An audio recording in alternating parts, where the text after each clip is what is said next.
Hi, so today I'm going to be talking about my struggle with depression and self-harm. It's not going to be very happy, and I've been wanting to talk about this for a while now. My main dilemma was because a lot of my subscribers are people from my school, but now either everyone in the grade knows or I just don't care about whether they know or not. So let's go. A lot of my depression is surrounded about my dad. He's always been kind of like verbally abusive, and then when I was in 6th grade, this whole thing happened where he left and he didn't tell me where he was going, and then he came back and he said he didn't want to be my dad anymore, so that kind of just like messed everything up in my head. And I haven't seen him since 7th grade, and he actually lives in Ireland now, so I don't have to deal with that anymore. So it's just another thing that's been taken off my plate, and I don't have to worry about it anymore. As some of the people from my school may know, or may not know, I got bullied a lot throughout 7th and 8th grade. Not so much anymore, because I think now people know that I'm having problems with depression and self-harm and mental illness, so they've kind of started to lay off. I still do get snarky comments, which I just don't give a shit about anymore. Come at me. But yeah, me and my whole friend group got bullied a lot, and I mostly got bullied about being a bitch because I stood up for my friends, and that's how they noticed me. At first, it was just one of my friends that got bullied. I stood up for her. Then, I started to get bullied. Then another one of my friends stood up for both of us. And then there's two of my friends that they don't really recognize, which we like to keep sacred. We like to keep them, like, out of it. Like, the ones who are, me and my two other friends who are already involved, we just we take it because we don't want anyone else in our friend group getting hurt. The first time I ever self-harmed, I was in 6th grade, and it was really pathetic. I had taken a push pin, and I had started, like, sewing my just, like, going, like, through little bits, through little layers, and just, like, tearing them off, and it was really weird.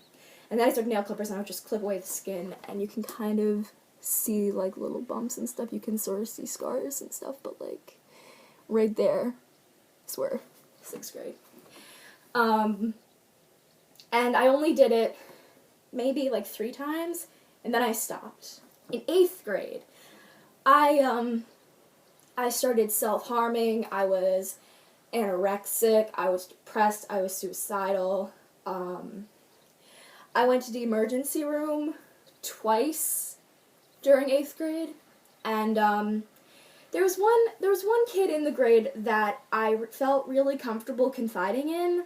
I told him everything, and I told him that I was bisexual. He was the first person that I told that I was bisexual, and he told me that he was also bisexual, so we confided in each other. And then in February, maybe January, 3 different occasions he sexually assaulted me, and I didn't tell anyone from the first time it happened to probably about March, middle of March, and he actually set me up with my first girlfriend. Yeah. And so the whole time I was dating her, I felt really bad because a monster set us up. I felt really betrayed because I told him everything and I thought I could trust him. And he continued going to my school for the duration of the school year and this school year for most of September. So I got to see him every day, and I remember over the summer, I spent the whole summer recovering and trying to prepare myself for going back to school, and I was almost ready, but then I went to school and I saw him, and all of my work had just crumbled and had become nothing. It was horrible. Then in December, I found a special little place, which I'm not going to name because it is fairly local to where I am, and I don't want to get stalked, and my ear just popped. Ow. Anyway, it's a hospital for people with mental illness and or drug use. And they have a thing where it's inpatient, partial inpatient, and outpatient. Inpatient is basically where you're checked into the hospital and you have to live there until you get discharged when they think that you're ready.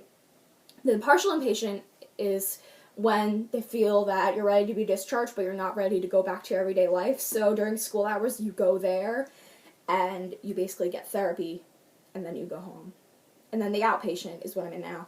It's basically you're going to therapy at the place, but, like, I'm going there at night, like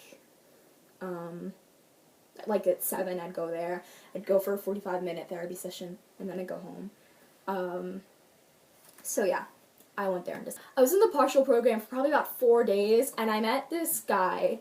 I don't want to say his real name, so let's just call him Lucas.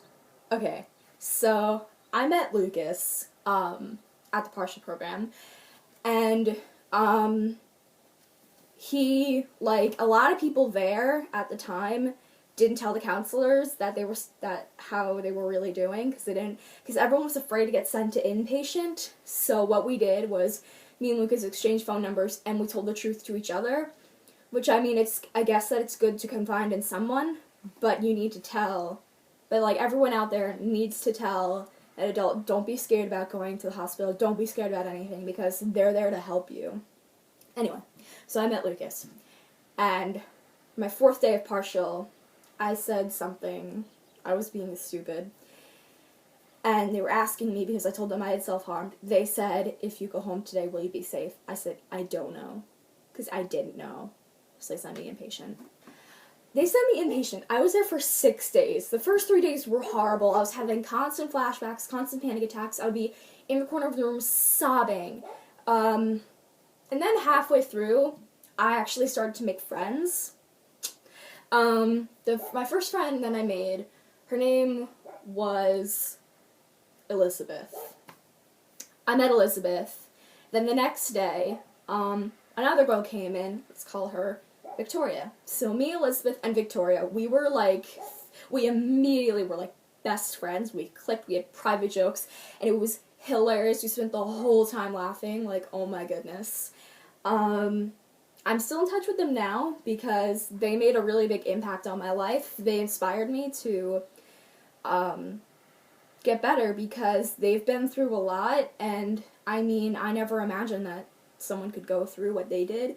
My mind doesn't think of that stuff, so, like, opened up my eyes that, like, there isn't just people mentally depressed for no reason. Like, there are people who have been through stuff, and, like, when I mean people